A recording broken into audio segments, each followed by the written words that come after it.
Hey folks, and welcome to the Camping Post, where we talk about camping, which is essentially all about preparedness.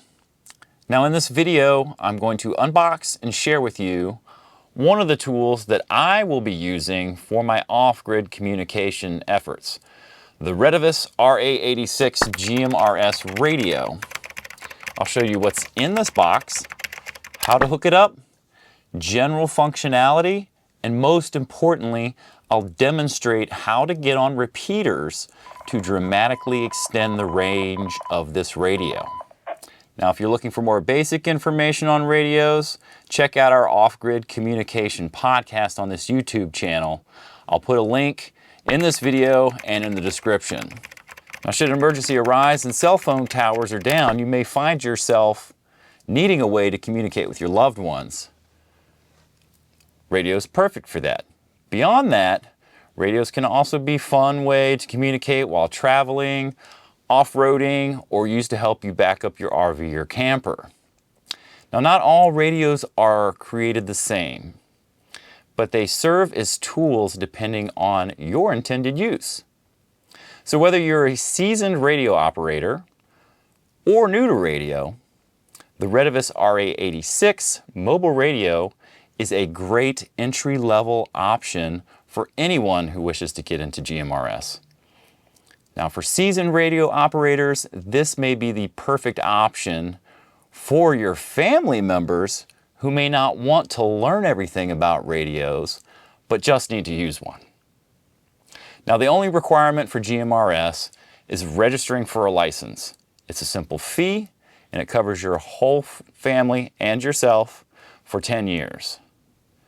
So let's get this box open and see what's inside. All right, here we've got our Retevis Ra86 GMRS mobile radio. We're going to open up this box and see what's in here. Of course, we have our manual.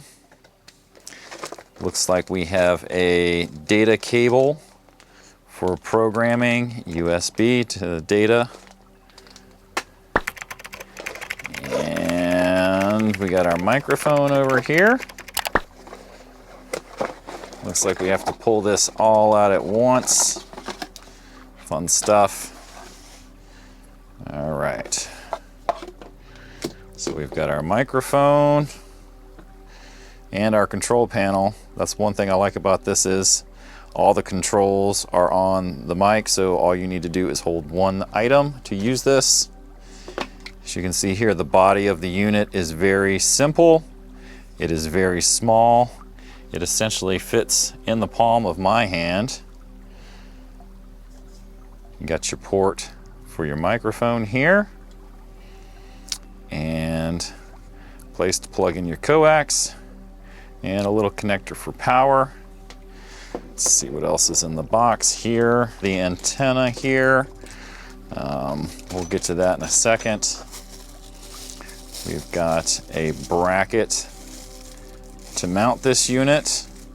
I think this unit is so small you could probably get away with doing some kind of Velcro mount or some alternative option in your car if you don't want to screw into things. You've got the other end of your power cable here, which is simply a lighter plug. That is one of the easier things about this unit. You will not have to wire this into your car if you have a lighter plug or some other power supply that has a lighter plug. It also has inline fuses, and it looks like it already has fuses in there that will protect your radio if there is a power surge. There is a bracket and grommets for mounting your microphone.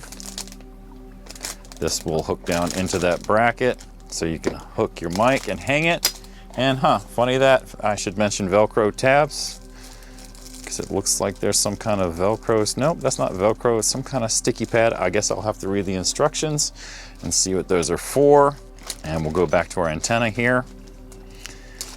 Now, I will say that this antenna is pretty small. I've actually used one of these units before.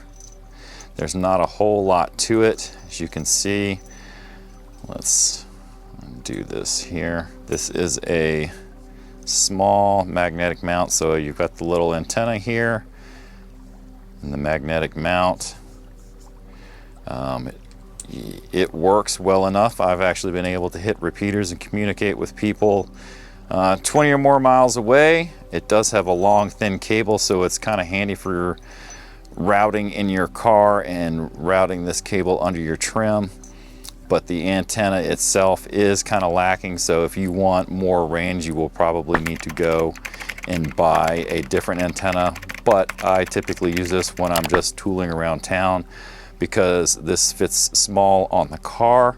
Because when I have a larger antenna magnetic mount on my car, if you go into a parking deck, it will get knocked off. So I use this because it doesn't get in the way of going under any parking deck or through a drive-through or anything like that. So back to our antenna here. This is magnetic mount, so it will stick to metal. But what these are is, if you don't have something that's metal, you have a sticky pad here that you can peel off and stick to something on your car or somewhere else, and then this will stick to that. So if you don't have a metal surface, you can essentially create a metal surface to mount your antenna. Pretty neat. So that's the basic setup of what comes in the box. Now let's take a look at this mount. You can actually, we can put this mount on here. Now we have opened the bag that had the mount for your microphone. Had some screws, a couple washers, a couple other screws. These go for your mounts. So when you do the mount, you want to screw from the outside, and you want to have this washer. So you want to screw this in from the outside, have your washer on the inside of the mount, so that that doesn't rub against the radio, and you can adjust without damaging the radio. Actually, let me show you the side port. There's the receiver for this screw for the mount.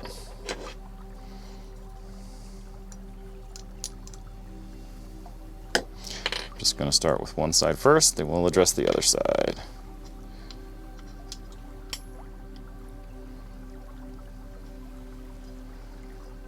Going to leave that a little loose so I have some play. And we'll get this other washer in here.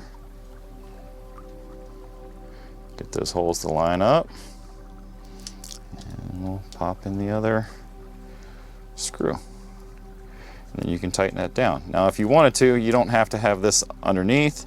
You could put this on top if you wanted to hang it that way. So it's really up to you how you want to mount. I actually just keep this unit in my console in my car and don't even have it mounted, because you can basically hide this unit and then run your mic to where you need it in the rest of the car. Now here's a little trick with your mounts. If you're not going to use the mount and you're going to take it off, what you do is just put these washers on and then put your screws right back in there if you're not going to use your mount. That way you can make sure that you keep the parts that you need for your unit and don't lose them. Now since I'm not mounting the mic mount for right now, I'm going to take that and all these other screws, and I'm going to make sure that I do not lose them, because that's the number one thing that happens to me when I'm installing stuff, is I lose stuff, and then I spend most of my time trying to find it again. Just a little tip. I really love how small this unit is. It is so tiny and compact, and when you are ready to hook it up, you want to take your mic and the other end of the cable. Got a little jack here. Oh, got a little jack here, and that goes in this little receiver spot with this prong pointed up. You just plug it in, and then there's a little rubber part that you can slide down, and you squeeze that in. That's going to offer protection, keep dust out, and keep you from pulling on your jack. So that should bode well for the longevity of this connection here. And that's essentially hooking up the microphone. All right, now it's time to hook up the power. We got our lighter plug in with our inline fuses. This is a 12-volt powered device. You can power it with your lighter plug from your car because you basically have a 12-volt system, which is usually 13 volts or more. Most cars have a higher voltage than 12. And then what you want to do is run that into your lighter plug. I am going to plug that into my power bank here. I have a lighter plug so that I can use that as my power. But before you plug your lighter plug in, you want to make sure that you connect this portion, and you'll see that these two connectors have matching shapes. So you want to make sure you match up those shapes so that positive and negative are correct, and then you just snap them together. If for some reason you hardwired this to your car, which you could do, I'm not going to get into that. That gets a little more advanced. I'm trying to keep this simple.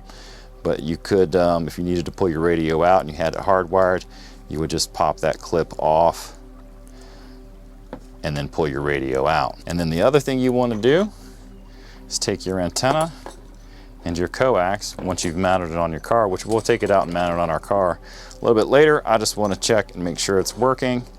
And then you've got your coax receiver on the back.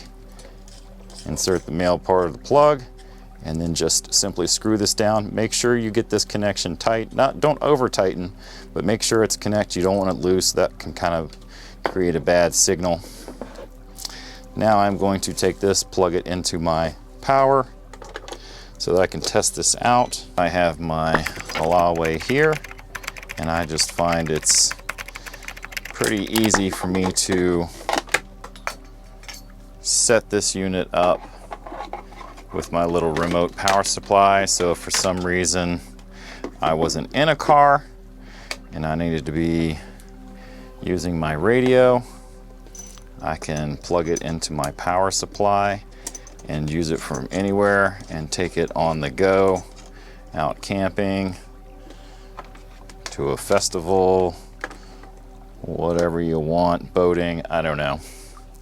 But now I have that unit powered and just sitting on my power station.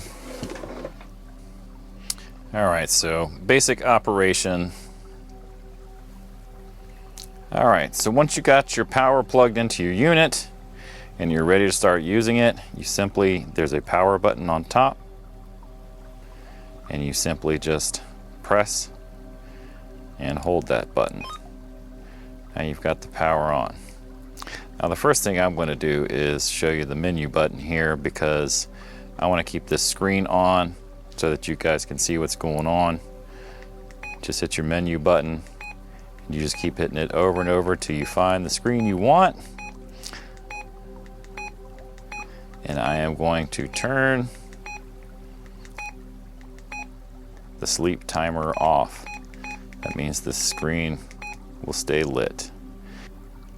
Okay, now first things first with channels. This is going to be your channel indicator right here. This is going to show low power or high power. Okay. Wideband, the W, wideband or narrow band. That's just showing there's alarm. And then the CTC, that's the CTC SS codes, which when you buy a new radio, a lot of these radios are programmed to work with a similar radio. So if you bought two of these and they have the same CTC code over here, you will basically have a private channel with that other radio.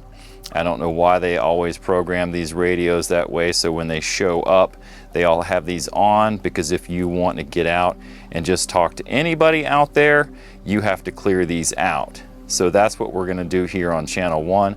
We are going to clear this out, that way it's open to anyone that is talking on the radio with you, so you can transmit and receive with anyone on channel 1. If it has a CTC code, that means you can only talk to a radio that has that same CTC code.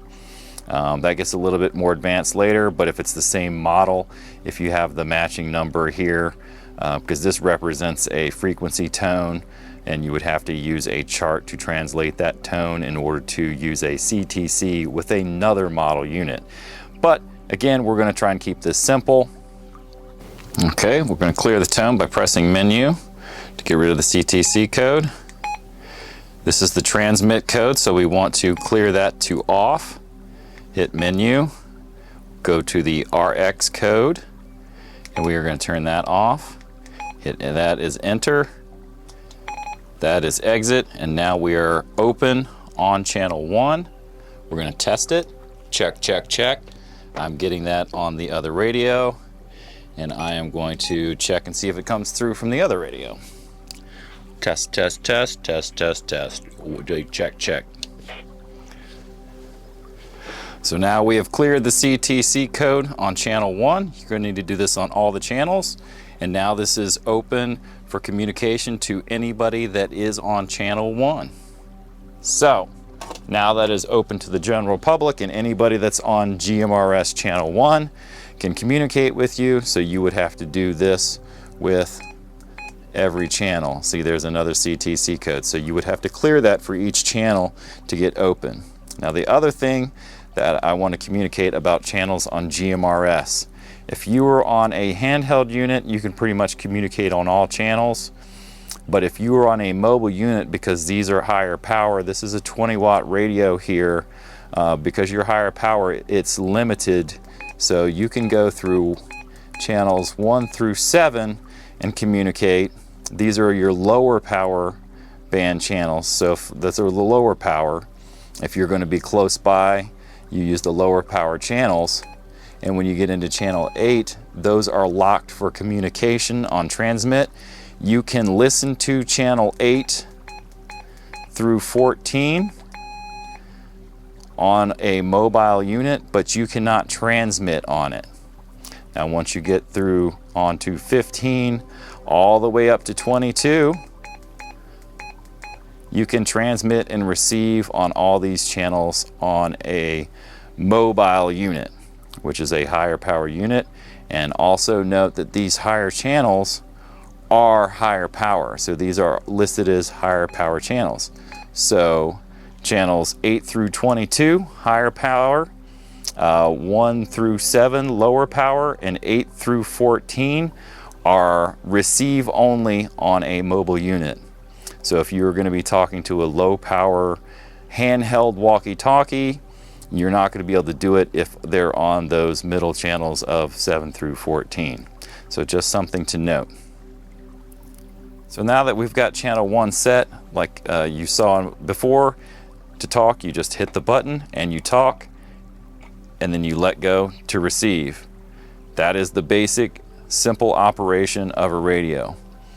You've got your menu button here. You got a call lock button, so which most people don't use this call. I wouldn't recommend using it, but if you press the call button, it's going to send a call on this channel in a bunch of series of tones. Most people don't like that. And then if you hold this call lock button down, it will lock your settings. So you see, I can no longer change channels. Okay, so if I need to unlock that, which is kind of good if it's floating around your car and you don't want it to bump and switch on you, I don't really use it, but if you need to lock it, you can. Just press and hold that button and it will unlock that unit. Now another thing, we'll go here, you got wideband, narrow band. I always keep it on wideband, don't even really mess with that until later. We want our transmit and receive codes off. Now squelch, the lower the number, so we're gonna have squelch off. I don't know if we'll hear stuff, but squelch is what gets rid of all of the static. If you hear the scratchiness, you want to take your squelch and turn it up so it turns off all that static sound. So I'm going to set my squelch to the lowest one, number 1. If you have a lot of interference, you can turn that up. The higher number on your squelch, the more it will block out static noise, but also transmissions. But I usually, squelch 1 is usually fine. It keeps the lowest amount of sound from going on and going. All right, so we've got wideband, our transmit codes are off, squelch is low, scan memory, let's not mess with that. Mic gain will leave, repeater, we'll get into that later. Call tone, we don't really need to mess with. Key tone, no. Roger beep off, that's a beep that plays at the end of your transmission. Most people don't like that, so leave your Roger beep off. Vox, that's voice activated. I mean, you can play with that if you want. I don't use it. I would prefer to mash the button. Backlight, you can change the way your screen looks. So no light. Gray, which I kind of prefer the gray myself. The green, which is a little bit brighter. I don't know if it's going to show green on here, but it's green. And then there's sort of this orange color, orange red. And then there's sort of an amberish color, or off. So I'm gonna go and stick with this backlight here. Just one important thing to note: when you're making changes in the menu, you can change. So I'm going to change that to narrowband. Hit your menu button, and then there is no exit. Hit your transmit key. That'll take you back to your regular channel page. So when we go back to the menu, it's narrow. I want that to wide. I'm going to hit that to enter. This to clear it. Okay. There is no button for exit. That's just how I'm doing it. All right, now that we got our backlight set, you can also adjust brightness. Only a few settings. I like it kind of bright. All right, now probably by now you've gotten annoyed me going through these menus and that beeping every time you go through a menu. If you want to turn that off, you just go to your menu, and you go up and you look for key tone. I'm going to hit up to turn it off, hit our enter, and back. And now we can page through the menu without making a bunch of annoying sounds every time we press that button. So I've covered sort of some of the basic setup for just getting to go. Like I said, you've got your channel selectors up and down. If you see these CTC codes, you are going to need to clear them out, and you just do that by going to menu, transmit code, just take it down to off, turn it off. Receive code, turn it off. That will open you up to any radio that will be on that channel, and you will be good to go to talk on that channel. So now I've cleared both 1 and 2, 1, 2, and now we've got it on 3. So I've got 1 and 2 done. You can do these all yourself. I'm not going to go through it in this video, and that will get you basically up and running. And once you've hooked this in your car and put your antenna on, you can talk to somebody. The thing you might want to consider is getting 2 units. Doesn't have to be the same units, kind of easier if it is. That way you have someone to talk to, because there's not always somebody on the receiving end out there. All right, one more function I want to cover here, because it may matter depending on how you put your unit in your car or wherever you're putting it, is it does have a dual speaker system, which is pretty cool. I really like that. So dual speaker will be coming out of both. Bass will just come out of here. Mic will just come out of here. I kind of prefer both, just in case my mic falls off somewhere. I've still got sound coming out of here. That's just the way I roll. But it's kind of cool that you can do either or both. Okay, another button that you're going to be interested in is this scan monitor button right here. So press it once. It's going to go through and scan all of your channels for any activity. So if you're looking to see if there's anybody on any of the channels, it'll go through all of them in a scan. When you hit it again, it stops, it goes back to the channel that you were on, which we were on channel number 1. Now, if you think your squelch is too high, remember 1 being the lowest, 5 being the highest, and you can change that squelch through your menu. If you feel like you need to turn that off and you just want to listen to the channel with no squelch on, meaning you hear all the background noise, the scan monitor button, just hold it. And as you can see and hear, that's what the channel sounds like with no squelch on. So sometimes you need that if you've got somebody on the other end with a real weak signal, and just push and hold again to turn it off.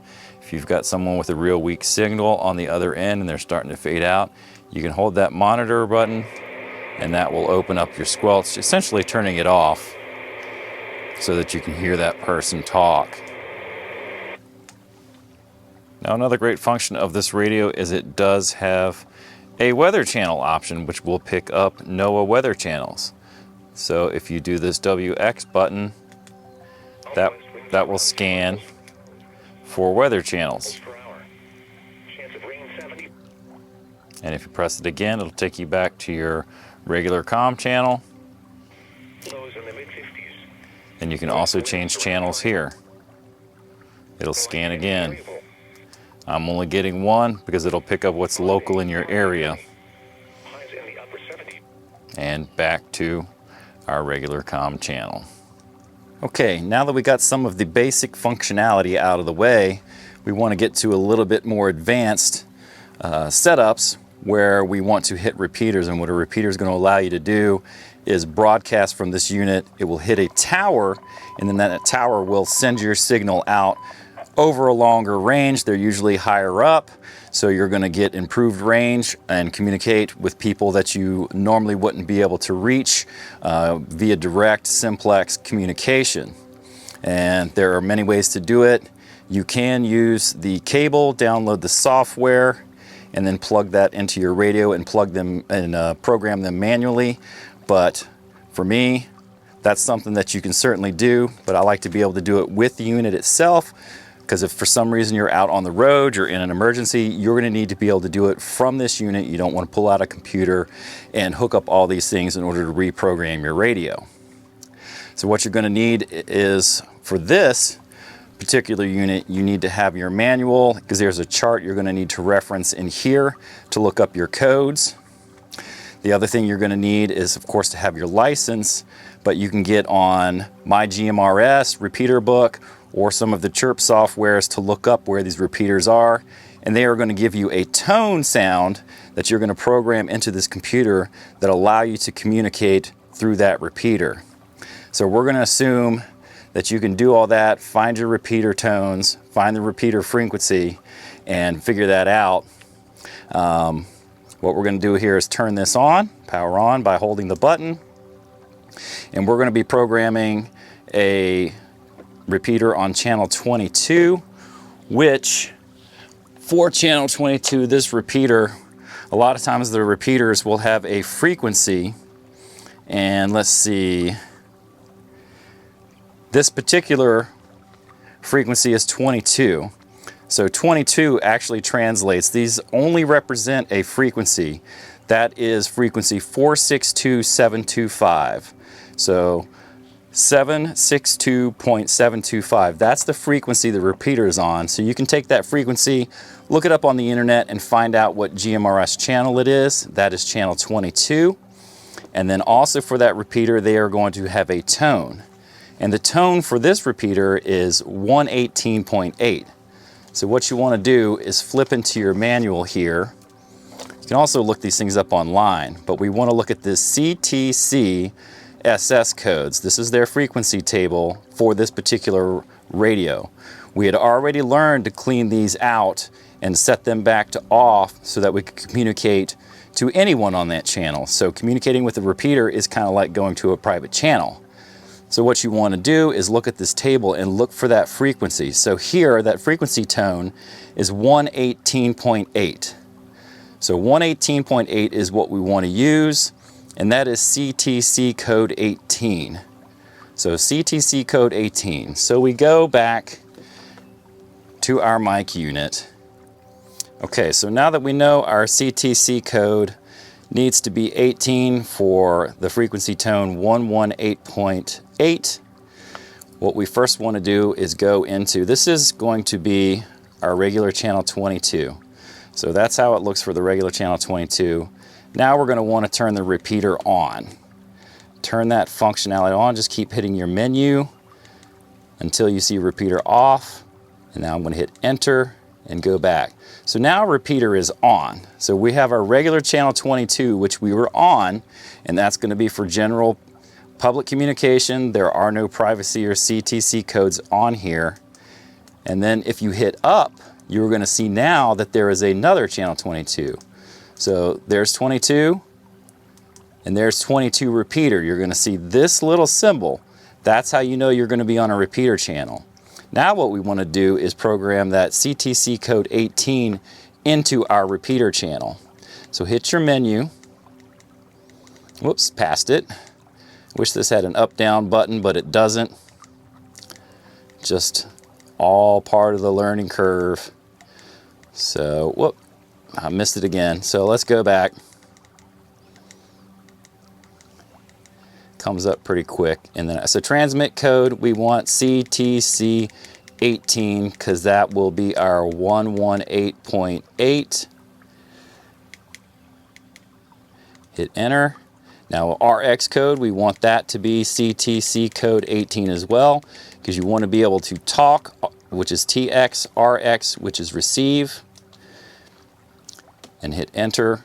And then now we have CTC code on our repeater channel.